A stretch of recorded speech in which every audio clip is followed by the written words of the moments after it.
So we are on a way towards moving to a new part of exercise, that is the experiment number 8. So experiment number 8, it basically deals with words towards PLSQL loops. So that was the aim, to demonstrate the PLSQL lab with loops. So on behalf of PSQL SQL labs, we will check the functionalities of working with a prime number, a factorial of a number, or a palindrome of a number to find the greatest of a number. So at each case, we will be using a if loop or a for loop or a while loop to demonstrate the looping structures. So that was the reason of choosing different programs, and in this every different program we will talk about the a different type of loop structure, or a common loop, or two or more loops used in a single program. So that is how the lab exercise is going to move up. So here is a simple program where we will check up to find whether a number is going to be a prime number or not. So that was the dimension where we are going to check up. So as far as prime numbers are concerned, they are numbers that have only two factors, that is 1 and themselves. So if we take 2, if we take 3, if we take 5, 7, and 11, they are divisible by 1 and by itself, nothing else. So such is where the prime number are going to look, and how we are going to get, or how we verify a program is going to check whether a number is going to be prime or not. So it does have factors, that is 1 and itself. So now to implement this prime number, we will use up the PLSQL part. So PLSQL block system, it is going to have first one as the declaration. After declaration, it does with begin and thereby end. So now at this case, to take up this exercise, we are now using with for loop. Then we will be using with the if loop. So when we start up with if loop, then definitely we will have to go with the end if. Similarly, if there is a true part and a this is true part, but if assume if it is having true and false part, then you can have if followed by else, and thereby it goes with some it goes with the and if. So one, it moves with the true part, and else it is going to move with the false part. And definitely if it is going to be terminated with an operator called as a then. So now the next one was a for loop. So for loop, the demonstration was it is I in 1 to number. So this is the initial value, and n, it reaches to the maximum value. So obviously the incrementing part, all the values, the check part will take care only between this range. So until unless that, we are going to use up this loop command. So loop command, it is used to repeat the loop for a specific number of times. So for that, we are going to use up this loop command. So modulo operator, it catches up the remainder part. It catches up the remainder part after division. So after division, we need a remainder part. So in order to check it, we are going to use a modulo part. So now here is an example where we can say a number is a variable, and it is going to belong to a type called as number. Then we initialized I is equals to 1. Then we initialized count is equals to 0. So we want to verify. So check 7 is prime or not. So we need to verify it. So that is, I'm going to take up the for loop here. Then for loop, it goes with the number of times. So number mod, so 7 comma 1. So I you have made, and then we compute the modulo. So if the modulo value is true of, then it goes with the division part. So it goes with 1 and 7. So we get this value. Now it is incremented by it. Then it goes with 2, 3, 4, 5, 6, no, and again 7 here. So it is 7 is divisible by itself. So 7 is divisible by itself. So obviously now we get a thing that if it is greater than 2, then it is not prime. But if it is less than 2, so obviously it is a prime number. So we can take it with if there is uh, uh, the count value. C, we are going to count value. If it is greater than 2, so obviously the count value is greater than 2, then we say it is not prime. So at this case, we have value only of 2, so therefore we call it as prime. That is, it is divisible by 1 and itself. So that's the reason why we get this value. So that is how we demonstrate a prime number. So let us work with the PLSQL, the part in the live SQL. So we take up the loop part here was to find out the prime number of a given number of a given. So whether to check whether it is prime or not. For that we are going to use a declarative part. There we take integer I as a initial value to use it in a for loop. Then we need to verify whether 8 is going to be the value, whether it is prime or not. So for that we are going to use if and if loop. Then if and if is going to be in the for loop structure. So when we are going to use with 8, so obviously it is divided with 2, it is divided with 4, it divided by 1 and divided by itself. So total C value will be 4 here, so it is not a prime number. But when we replace it with the 7 value, then it is going to say it is up to the prime number part. So we will just select the program here, then hit on the run button to check whether 8 is a prime number or not.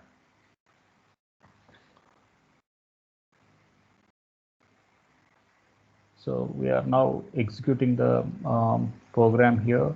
So the declaration part is taken up. Declaration part is taken up. Now we will hit on the run button to check. So 8 is, now you can see here 8 is not a prime number. So we can dump this answer for further understanding. And similarly, if we change this value to 7, let us change the value to the 7 and check whether 7 is going to be a prime or not. So now you can see the logic. It is 7 is going to be a prime number. So to recap here, so prime number, these are numbers which are having only two factors, that is 1 and themselves itself. So that's how the prime number is demonstrated. Now let us check with the second part of the program, that is towards working with the palindrome, that is towards working with the palindrome of a given number. So when we say it is palindrome to palindrome, then a palindrome is a number that remains the same when it is when the digit are reversed. So in other words, it is a reflexive symmetry uh, across the vertical axis.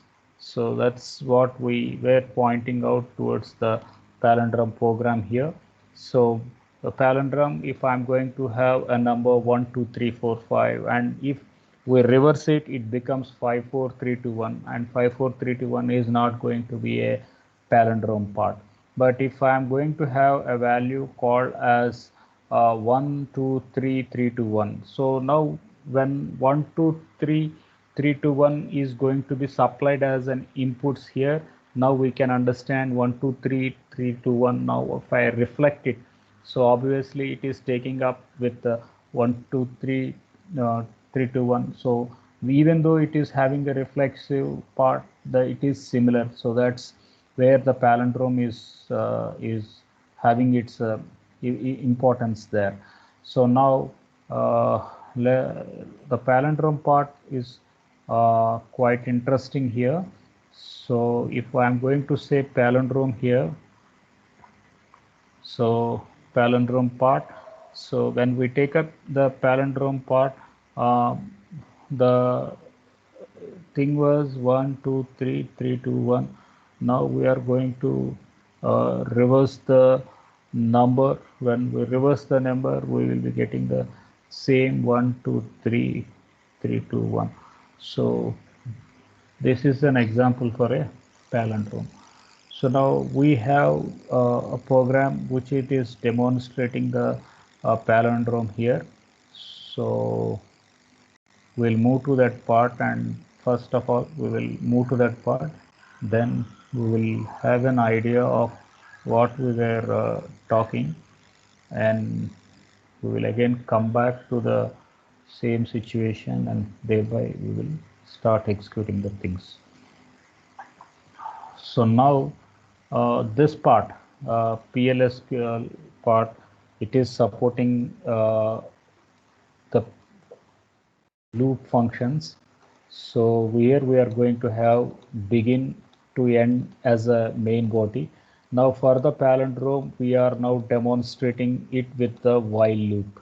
We are demonstrating with the while loop. After that, we will display the answers as usual with the if and else loop.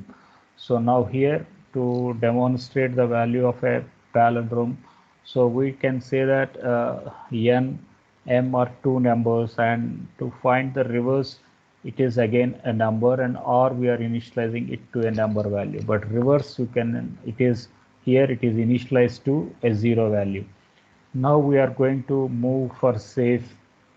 So m is equals to some again 1, 2, 3, 4, 5.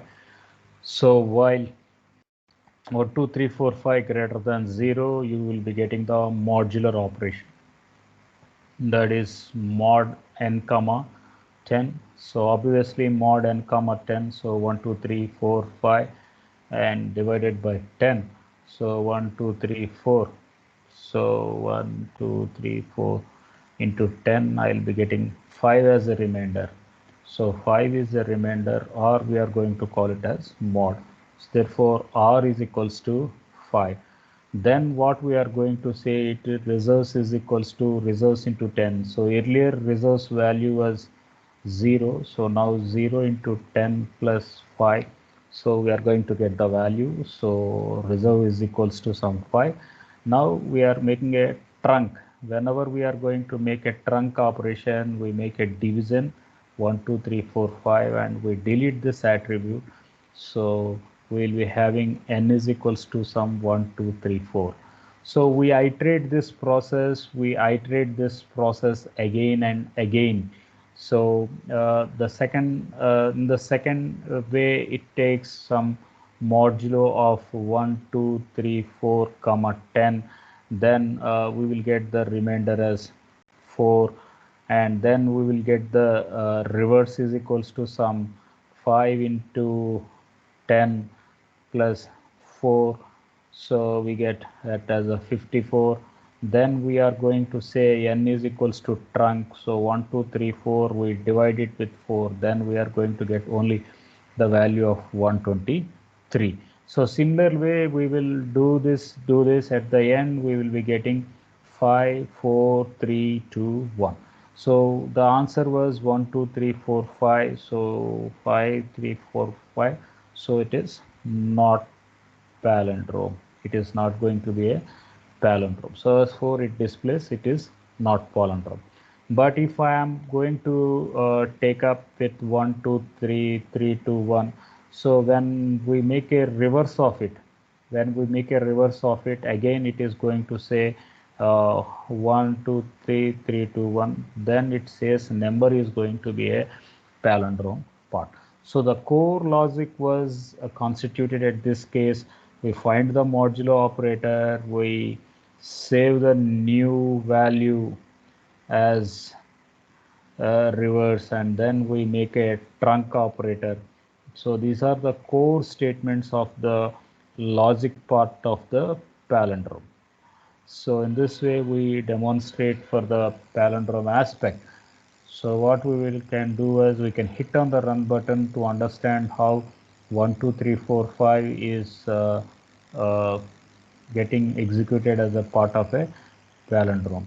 So we will hit on the button and check what happens here. Now we can say number is not going to be a palindrome. So now let us change this. Instead of 1 2 3 4 5, we can give it as 1 2 3 and give the reverse, the symmetricity again, and check what happens to this case. So till the end we need to select, and thereby when we are going to hit on the button, we can assume that the number is going to be a palindrome. The number is going to be a palindrome. So in this way, the palindromes are going to be supported with a reverse operation. So the loop structures what we have focused here was the while loop. Here we have focused on the while loop, and we have focused on the if loop. So where is this while loop?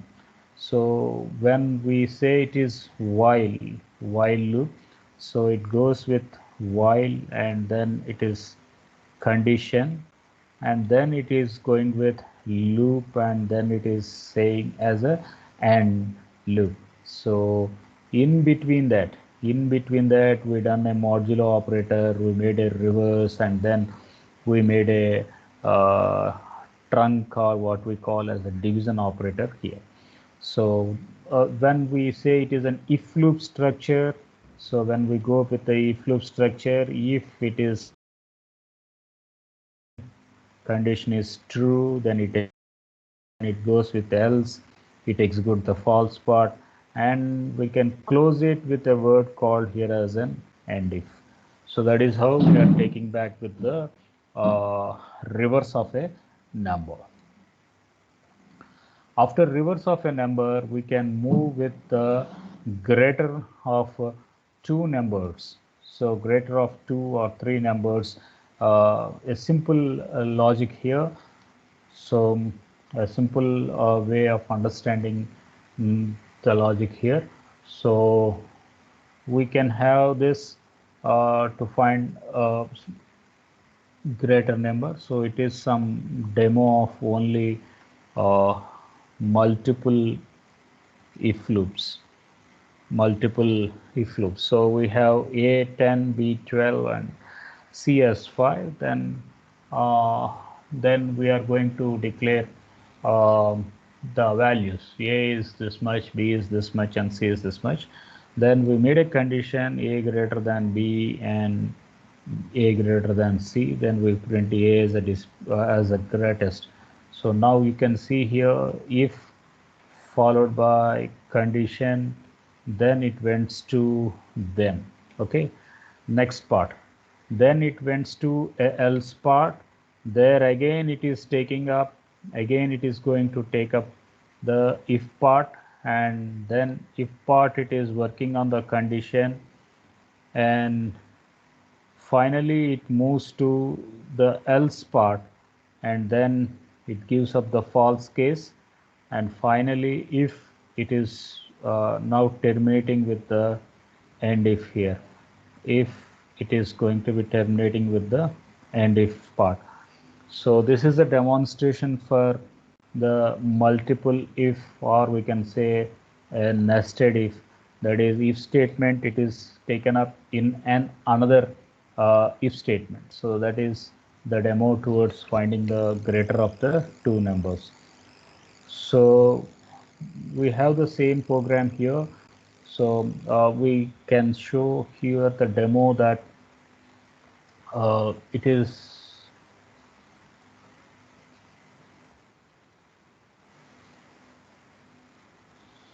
so it is working like this. We have taken number A as 10, number B as 12, number C as 5.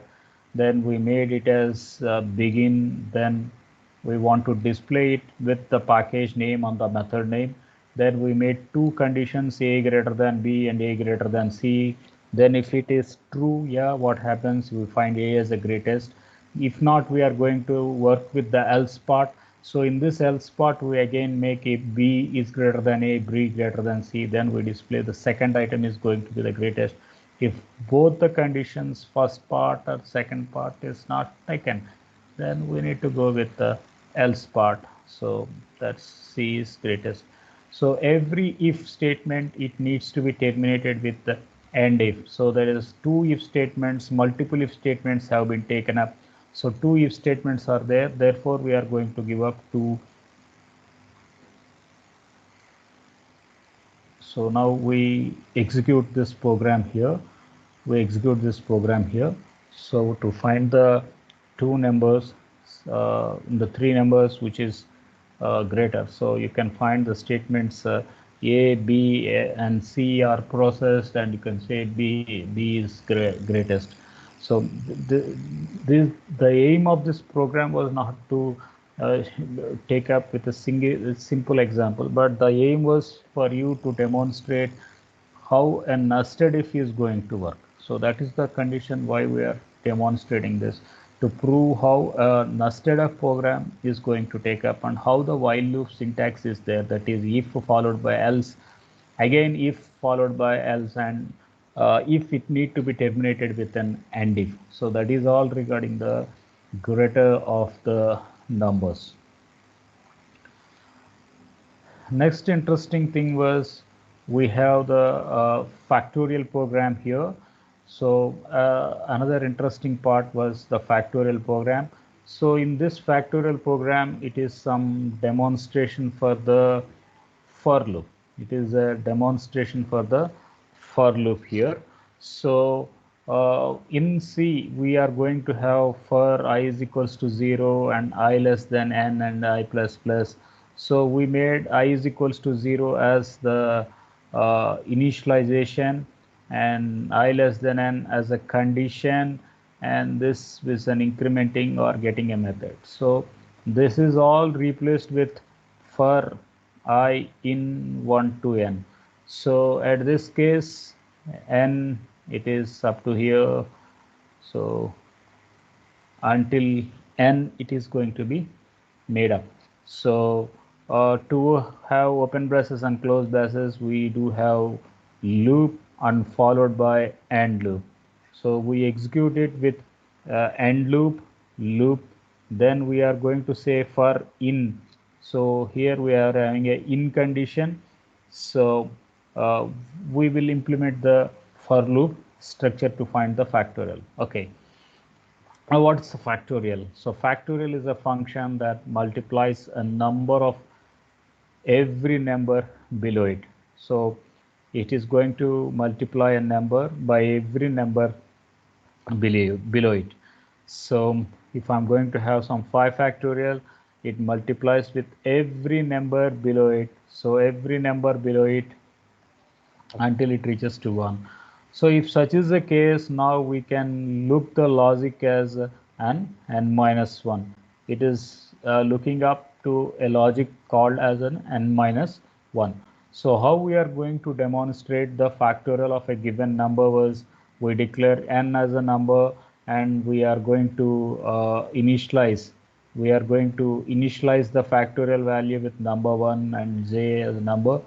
Then we are now again assigning this n and with a value. So you can demonstrate it here. So finally, we need n into n minus 1, right? We need to give a factorial as n into n minus 1 is an objective here. So at this case, we have fact is equals to some fact into I, and that it is supported with loop and 1 to n. So 1 to n it is incrementing, and thereby it is generating the answer. Finally, you are going to display the answers here. So dbms underscore output, we call it as the package name, and put line we call it as a method name. Put line we call it as a method name here. So that is how we work with the factorial. So factorial, we are purely looking to demo the for loop with the simple factorial program. So now this is time to execute the factorial program here.